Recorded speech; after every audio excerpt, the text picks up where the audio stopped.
శ్రీ గురుభ్యో నమ. శ్రీమాత్రే నమ. ఈ వారం రాశి ఫలితాలు తెలియజెప్పుకుందాము. ముందుగా గ్రహస్థితులు. మేషంలో కుజుడు, వృషభంలో గురువు, మిథునంలో బుధ రవి శుక్రులు, కన్యలో కేతువు, ధనస్సులో చంద్రుడు, కుంభంలో శనిగారు, రాహు వచ్చేసి మీనరాశిలో. గ్రహస్థితులు ఈ విధంగా ఉండగా వారాంతంలోకి వెళ్ళేటప్పటికీ చంద్రుని యొక్క స్థితి ధనస్సు రాశి నుంచి మీనరాశిలోకి వచ్చి ఉన్నది. అలాగే బుధుని యొక్క స్థితి కర్కాటక రాశిలోకి వచ్చి ఉన్నది. ఈ రెండు గ్రహాలు మాత్రమే మారి ఉన్నాయి. అయితే గ్రహ సమ్మేళనాల యొక్క ఫలితాలను చూస్తే బుధ శుక్ర రవిలు ముగ్గురు ఒకే రాశిలో ఉన్నారు. బుధుడు తన స్వస్థానమైన మిథున రాశిలో ఉండగా, శుక్రాచార్యుల వారికి కూడా అది మిత్రక్షేత్రం అవుతూ ఉండగా, రవి గారికి అది సమక్షేత్రం అవుతూ ఉన్నది. అయితే ఇక్కడ బుధ ఆదిత్య యోగం ఏర్పడుతోంది. చాలా మంచి కలయిక ఇది అని చెప్పచ్చు. అయితే మూఢమి జరుగుతూ ఉంటుంది రవి శుక్రుల సంయోగం కారణంగా. అలాగే వారాంతంలో చంద్రుడు రాహుగ్రహంతో కలిసి ఉన్నారు. కొంచెం మానసికమైన అశాంతి కలగడానికి అవకాశం ఉంది. అది ఏ ఏ రాసుల వారికి అనేది తెలియజెప్పుకుందాము.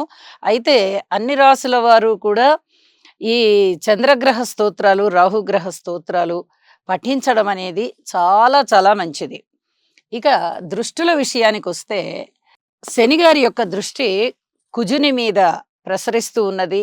ఇది రాజకీయంగా అలజడులు, ఎండ వేడిమి, ఈదురుగాలులు, అలాగే ప్రయాణాలలో ఇబ్బందులు, వాహనాలతో కొంచెం కొంచెం ఇబ్బందికరమైనటువంటి పరిస్థితులు ఏర్పడడం, వాహన ప్రమాదాలు, రోడ్డు ప్రమాదాలు ఇలాంటివి ఉండడానికి అవకాశం ఉంటూ, ముఖ్యంగా ఈ పోలీస్ వ్యవస్థ పైన ఎక్కువగా దృష్టి పెట్టవలసినటువంటి పరిస్థితి కనబడుతూ ఉంటుంది.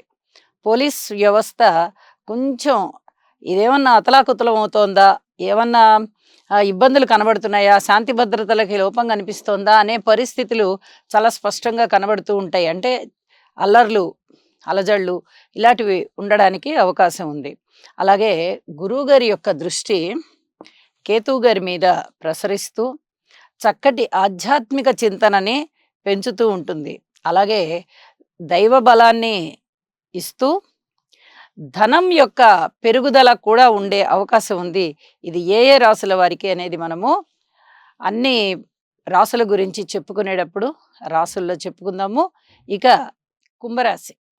కుంభరాశి వారికి ఈ వారం రోజుల కాలము కూడా గ్రహ సంచారాల విషయంలో 3 గ్రహాలు చాలా మేలు చేస్తున్నాయి అని చెప్పి తెలియజెప్పడం జరుగుతోంది. తృతీయ స్థానంలో కుజుడు, పంచమ స్థానంలో శుక్రుడు, అలాగే లాభస్థానంలో చంద్రుడు. మంచి పట్టుదల పెట్టుకుంటారు. ఆ పట్టుదల ప్రకారంగా పనులు నిర్విఘ్నంగా జరగడానికి ప్రయత్నాలు చేస్తారు. అందులో విజయం సాధిస్తారు. సంతానం పట్ల సంతృప్తిగా ఉంటారు. ఊహించని విధంగా లాభాలు అందుకుంటారు. ఇవన్నీ కూడా మీ మానసిక ఆనందాన్ని పెంపొందించేవి. మరి 3 గ్రహాలే బాగున్నాయండి అంటే 6 గ్రహాల వ్యతిరేకత కూడా ఉంది అని మనం తెలుసుకుంటాం కదా. తప్పనిసరిగా శనిగారికి తైలాభిషేకం చేయించండి. ఎప్పుడైతే రాశిలోనే శనిగారు ఉంటూ అర్ధాష్టమంలో గురుగారి సంచారం ఉంటూ ఇక్కడ గురుబలం లేకపోవడము, శనిగారి దుష్టఫలం ఉండడము జరుగుతూ ఉన్నదో ఇది కొంత ఇబ్బంది పెడుతూ ఉంటుంది. మరి ద్వితీయ స్థానంలో రాహువు బంధనంలో ఉన్నారాయన. కుటుంబం రీత్యా ఇబ్బందులు, అలాగే మీరు ఏదన్నా ఎవరికన్నా మాట ఇచ్చి ఉంటే ఆ మాట రీత్యా ఇబ్బందులు, అది వరకు ఇచ్చిన మాటకైనా ఇప్పుడు ఇబ్బందులు కనిపిస్తూ ఉంటాయి. ఇప్పుడు ఏదైనా మాట ఇవ్వాల్సి వచ్చినా ఇబ్బందులు కనబడుతుంటాయి. వచ్చే ధనము తగ్గడానికి కొంచెం అవకాశాలు కనిపిస్తున్నాయి. ఇవన్నీ కూడా మీ మానసికమైన వేదనకి కారణమవుతాయి.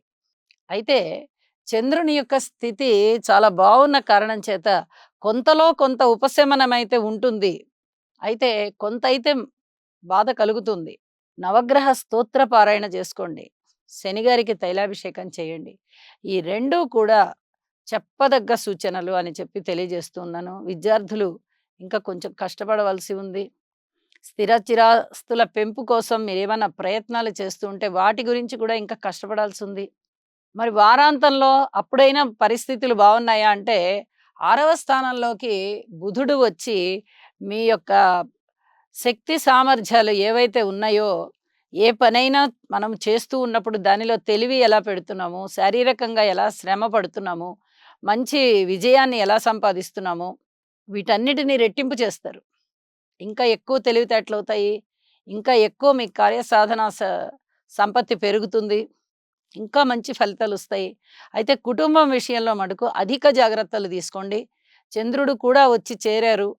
కుటుంబ స్థానంలో, బంధనంలో ఉన్నదది, పాపార్గళలో ఉన్నది.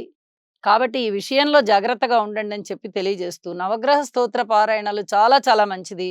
వీలైతే ఒకసారి నవగ్రహ హోమం గూడా చేసుకోవాల్సిందిగా సూచన చేస్తూ ఉన్నాను. శక్తి ఉన్నవారు, స్థితి ఉన్నవారు ఒకసారి నవగ్రహ హోమం చేసుకోండి. మాకంత సమయం లేదండి, అంత శక్తి లేదండి అనుకునేవారు నవగ్రహ స్తోత్ర పారాయణ చేసుకోండి. ఇంటి ఇలవేల్పుని పూజించండి.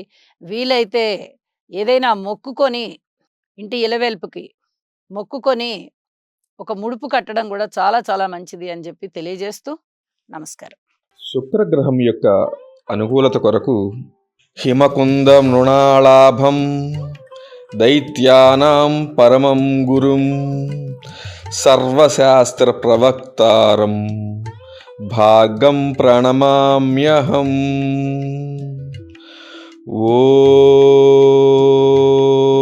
ఓం ద్రాం ద్రీం ద్రౌం సహ శుక్రాయ నమః. శుక్రగ్రహం యొక్క అనుకూలత కొరకు హిమకుంద మృణాళాభం దైత్యానాం పరమం గురుం సర్వశాస్త్ర ప్రవక్తారం భాగం ప్రణమామ్యహం.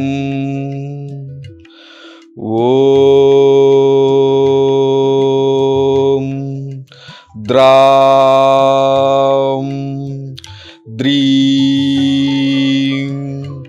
ద్రౌం సహ శుక్రాయ నమః. శుక్రగ్రహం యొక్క అనుకూలత కొరకు హిమకుంద మృణాళాభం దైత్యానాం పరమం గురుం సర్వశాస్త్ర ప్రవక్తారం భాగం ప్రణమామ్యహం. ఓం ద్రాం ద్రీం ద్రౌం సహ శుక్రాయ నమః.